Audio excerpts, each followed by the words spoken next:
नमस्कार, मैं डॉक्टर वैभव Gopal Das Agarwal care hospital Nagpur में कार्यरत हूँ।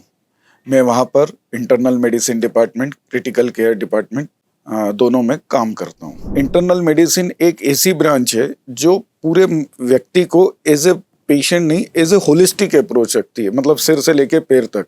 या मैं इसको आम भाषा में समझाना चाहूँ तो ये हमारी एक थाली के स्वरूप है, जिसमें सब्जी, दाल, चावल, ये रोटी, सारी चीज़ें होती हैं। तो इट विल कवर्स, या वो सारी चीज़ों को कवर करती है। ऐसा कोई उसमें नहीं है, या ऐसी कोई चीज़ नहीं है जो उसमें कवर ना होती हो। एक चीज़ मैं आपको यहाँ बताना चाहूँगा कि एक इंसिडेंस हुआ, इंसिडेंस नहीं, एक मरीज थे, बेचारे कहीं गांव के थे, मध्य प्रदेश से आए थे। उनको छाती में 3 महीने 4 महीने से दुख रहा था। अब वो बेचारे वहाँ किसी ने बता दिया कि भाई एक सुपर स्पेशलिटी के पास जाओ। वो गए भी, वहाँ उन्होंने हार्ट का पूरा चेकअप हो गया, एंजियोग्राफी हो गई, सारी चीज़ हो गई, वो नॉर्मल आई। अल्टीमेटली कहीं से उनको पता लगा, then they come to me, मेरे पास आए। उनको मैंने पूरा एग्जामिन किया, तब पता लगा एक्सरे और बाकी चीज़ों में कि उनकी छाती में पानी है। और उनकी जो दर्द हो रहा था, छाती में जो दर्द था, वो बिकॉज ऑफ प्लूरल इफ्यूजन, या बोले छाती में दुखने के कारण था। मतलब छाती जो दुख रही थी वो छाती में पानी के कारण दुख रही थी। सो फिर हमने एग्जामिन किया, फिर उनका पानी निकाला, और after that he get relief, मतलब उसके बाद वो ठीक हो गए। तो यहाँ मैं बोलने का अर्थ यह है कि हम मेडिसिन ब्रांच ऐसी है जो पूरे व्यक्ति को एज ए होल एनालिसिस करती है, 360 डिग्री एंगल से सोचती है, पर्टिकुलर किसी एक चीज के ऊपर नहीं सोचती। कोविड के बाद में कई क्रोनिक डिसीजेज हमको देखने को मिली है, जैसे डायबिटीज के इंसिडेंस बढ़े हैं, ब्लड प्रेशर के इंसिडेंस बढ़े हैं, डिप्रेशन के इंसिडेंस बढ़े हैं। कई लोगों में पैरों की जो मतलब हड्डी होती है, कूल्हे की हड्डी, जिसको हम हिप जॉइंट बोलते हैं, उसकी बीमारियां देखने को मिली है। इन चीज़ों में काफ़ी बढ़ोतरी मिली है, जो शायद कोविड के पहले इतने नहीं थे। या ये हो सकता है कि अवेयरनेस बढ़ गई है। कोविड के बाद स्वास्थ्य को लेके हर व्यक्ति चिंतित रहता है, और उसके प्रति अवेयरनेस, जागरूकता बढ़ी है। बीमारियां नई या कुछ न्यू डिसीजेस ऐसी सच तो बहुत ज़्यादा नहीं है, लेकिन जो इंडिया में एक सर्कल होता है डिसीज़ का, जैसे बारिश आई तो डेंगू, मलेरिया, गेस्ट्रो, ये सारी चीज़ें, ठंड आती है तो हार्ट अटैक, दमा, ये तो ऐसी कोई नई बीमारियां नहीं है। बट एक मेजर जो देखा है मैंने पिछले 2-3 सालों में, हर व्यक्ति के स्वभाव में बहुत परिवर्तन आया है। जो पहले व्यक्ति धैर्य रखता था, उसकी धैर्यता कम हुई है। उसके अंदर एक अजीब तरीके की एंजाइटी बोलें या डर बोलें, ये जरूर काफ़ी मात्रा में देखने को मिला।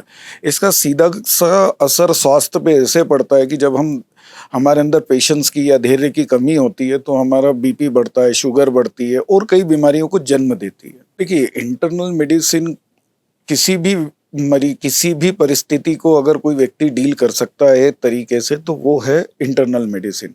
जैसे मैं आपको बताऊं, अपने घर में अगर आपने सुना हो, तो हर घर में एक कोई व्यक्ति होता है या एक फैमिली डॉक्टर होता है कि भाई कुछ भी हुआ तो हम उनसे सलाह लेते हैं। वैसी इंटरनल मेडिसिन है। हर व्यक्ति को कुछ भी मतलब समस्या आती है, तो आई थिंक कि they should first go to physician, and अगर उसको लगता है फिजिशियन को, मेडिसिन वाले को, तो ही विल रेफर, मतलब उसको जहाँ लगेगा उसके पास, आपके पास व्यवस्थित जगह वो पहुँचा सकता है। इंटरनल मेडिसिन का बहुत बड़ा रोल है वेलबींग के लिए। देखिए, आप बीमारियों को इलाज कर रहे हैं। मैं यहाँ कहना चाहता हूँ कि क्या हम बीमारियों को आने से पहले रोक सकते हैं without changing your life style? मतलब आप अपनी दिनचर्या जो है, जो भी आपके काम है, अभी जैसे देखें स्ट्रेसफुल लाइफ है, ये इन चीज़ों को कैसे थोड़ा बहुत चेंज करके हम ऐसी परिस्थिति में आ जाए कि हम बीमारियों से बचे रहें। इसमें सबसे बड़ा मेजर रोल मेडिसिन का है, बिकॉज मेडिसिन या फिजिशियन ही आपको होलिस्टिक अप्रोच से बता सकता है कि भाई आप ऐसे ऐसे करें। जैसे अभी हमने एक डायबिटीज़ रिवर्सल प्रोग्राम चलाया। अगर आपने सुना हो, डायबिटीज़ का इलाज सब कर रहे हैं या डायबिटीज़ का इलाज है, बट क्या हम उसको रिवर्स कर सकते हैं? पहले ये संभव नहीं था, बट अब ये संभव है। पर्टिकुलरली किस में रिवर्सल संभव है? जिनकी डायबिटीज़ टाइप 2 डायबिटीज़ है या उम्र के 40 साल के बाद है। तो ये चीज़ें अगर हम अपने लाइफ स्टाइल चेंज करके या जीवन शैली बदलाव करके, खान पीन में बदलाव करें, तो डेफिनेटली हम एक अच्छी वेलबींग या डायबिटीज़ रिवर्सल को अचीव कर सकते हैं। आखिरी मैसेज में जो मेरा अनुभव रहा है पिछले एमडी के बाद से 15-17 साल का, उसमें मैं ये बताना चाहूँगा कि अगर हम हर चीज को दिमाग पे लोड लेने की जगह लेट गो करना सीख जाए, मतलब ठीक है भाई, हो गया, छोड़ दो, गुस्सा हमारा या एंजाइटी लेवल हम कम कर पाएं, तो हम कई सारी बीमारियों को बचा सकते हैं। तो मेरा यहाँ सभी से अनुरोध है कि स्वस्थ रहें, मस्त रहें, ज़्यादा दिमाग पे लोड ना रहें। दिन में हो सके तो 3-4 लीटर पानी पिएं और जितना हो सके खुद को खुश रखें।